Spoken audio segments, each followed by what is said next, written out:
नुकतीच तुमची 10वी झालेली असेल आणि तुम्ही जर पॉलिटेक्निकच्या ऍडमिशन फर्स्ट इयर साठी अप्लाय करत असाल तर हा व्हिडिओ शेवटपर्यंत बघा, कारण तो खूप कामाचा आहे. कारण सगळी प्रोसेस मी तुम्हाला या व्हिडिओच्या माध्यमातून सांगणार आहे.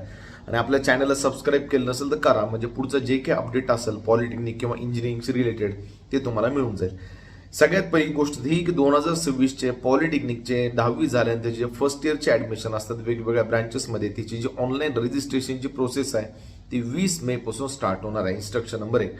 इन्स्ट्रक्शन नंबर 2 ही आहे की याची जी प्रोसेस असते त्या प्रोसेसमध्ये टोटल किती पॅरामीटर्स असं हे तुम्हाला व्यवस्थित समजून सांगतो, जरा व्यवस्थित लक्ष देऊ नका.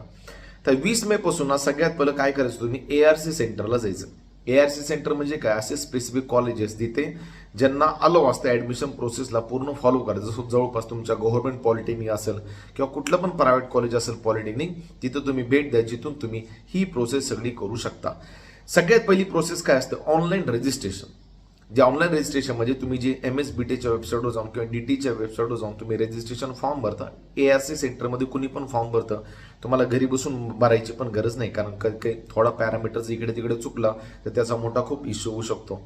रजिस्ट्रेशन फॉर्म वगैरे सबमिट केल्यानंतर डॉक्युमेंट्स तुम्हाला सगळे रेडी ठेवायचे. एक वेगळ्या व्हिडिओच्या माध्यमातून मी तुम्हाला सांगेल की कुठले कुठले डॉक्युमेंट्स तुम्हाला लागतील. म्हणजे स्टेप नंबर 1 काय पाठ केले आपण, online registration of form. Step number 2 काय असते, ती असते डॉक्युमेंट व्हेरिफिकेशन. ही सगळ्यात महत्त्वाची स्टेप आहे. का, कारण तुम्ही जे डॉक्युमेंट्स रजिस्ट्रेशन फॉर्म मध्ये मेन्शन केलेले आहेत, वेदर तुम्ही कुठल्या पण कॅटेगरीतले असाल, ओपन असाल, त्याच्या OBC कॅटेगरी असेल, NT ABCD असेल किंवा SC ST असेल, ते सगळे डॉक्युमेंट्स तुम्हाला सोबत ठेवायचे ओरिजिनल. कारण डॉक्युमेंट्स व्हेरिफिकेशन ही सगळ्यात महत्त्वाची प्रोसिजर आहे, ज्या प्रोसिजरमध्ये तुमचे सगळे मार्क्स, पर्सेंटेज आणि डॉक्युमेंट व्यवस्थित चेक केले जातात. दुसरी स्टेप झाल्यानंतर जी तिसरी स्टेप असते, त्या स्टेपमध्ये एक मेरिट लिस्ट जाहीर होते की तुमचा जो स्कोर आहे त्या स्कोरनुसार तुम्ही महाराष्ट्रामध्ये तुमचा कितवा रँक येतो, त्या स्कोरच्या बेसिसवर तुमच्या कॅटेगरीमध्ये कितवा रँक येतो, ज्या मेरिट लिस्टच्या बेसिसवर आपल्याला समजतं की आपल्याला कोणतं कॉलेज भेटू शकतं.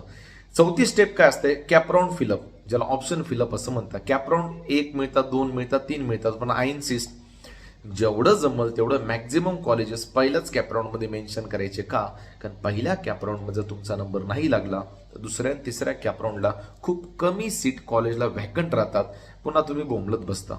सो कॅपराऊंडचे फॉर्म, कॅपराऊंड म्हणजे ऑप्शन फिलिंग फॉर्म एकदम विचार करून करायचा. कुठल्या सिटीत तुम्हाला ऍडमिशन घ्यायचे, कुठल्या कॉलेजमध्ये ऍडमिशन घ्यायचे, त्याचे ऑप्शन्स त्याच्यामध्ये मेन्शन करायचे. त्याच्यात तुमची सिटी पण मेन्शन होते, कॉलेज पण मेन्शन होतं, ब्रांच कोड पण मेन्शन होतं. ऑप्शन फॉर्म घरी बसून नाही भरायचं. जर घरी कोणी शिकलेलं असेल बिंदास तुम्ही घरी बसून पण बनवू शकता.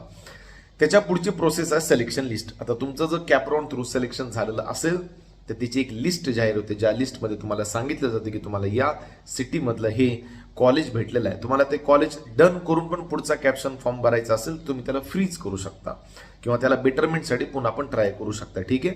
आणि जी सगळ्यात नेक्स्ट प्रोसिजर आहे ती म्हणजे ऍडमिशन प्रोसिजर आहे. म्हणजे तुम्हाला कॉलेजला जावं लागतं, सगळे डॉक्युमेंट्स वगैरे तिथं द्यावे लागतात, ऍडमिशन प्रोसेस करावी लागते, जी की एक नॉमिनल फीस असेल तुम्हाला भरावी लागते. त्यावेळेस तुमचं कुठे ऍडमिशन कन्फर्म होतं. तर पहिला कॅपराऊंड अटेंड करून दुसरा कॅपराऊंड भरता येतो का, हो. दुसरा कॅपराऊंड अटेंड करून तिसरा कॅपराऊंड भरता येतो का, हो. याला बेटरमेंट असं म्हणतात. हे फ्रीज काय असतं, बेटरमेंट काय असतं, तुम्हाला वेगळ्या व्हिडिओच्या माध्यमातून मी सांगेल. डॉक्युमेंट्स काय लागतील हे पण तुम्हाला वेगळ्या व्हिडिओच्या माध्यमातून सांगेल, जिची पूर्ण माहिती तुम्हाला दिली जाईल. तुम्ही टेन्शन घेऊ नका. सो आय इन्सिस्ट, जर अजून चॅनलला सबस्क्राईब केलं नसेल तर करा आणि बेल आयकॉनला आपण प्रेस करा, जेणेकरून सगळी माहिती तुमच्यापर्यंत पोहोचेल. आणि फर्स्ट इयरला काही घाबरायची गरज नाहीये. आपले स्वतःचे कोचिंग क्लासेस आहे जे पूर्ण महाराष्ट्रभर ऑनलाईन ऑफलाईनच्या माध्यमातून चालतात. सो तुम्हाला वेक्टर एज्युकेशन अंकुश सर हे ॲप डाउनलोड करून ठेवायचं आहे. नंतर मी तुम्हाला सांगेल त्यावेळेस तुम्हाला तिथून ते कोर्सेस बाय करायचे आहेत. अंडरस्टँड. व्हिडिओ कामाचा असेल तर नक्कीच लाईक करा आणि कमेंटमध्ये काही क्युरी असेल तर मेन्शन करा. मी 100% तुम्हाला रिप्लाय देईल. धन्यवाद.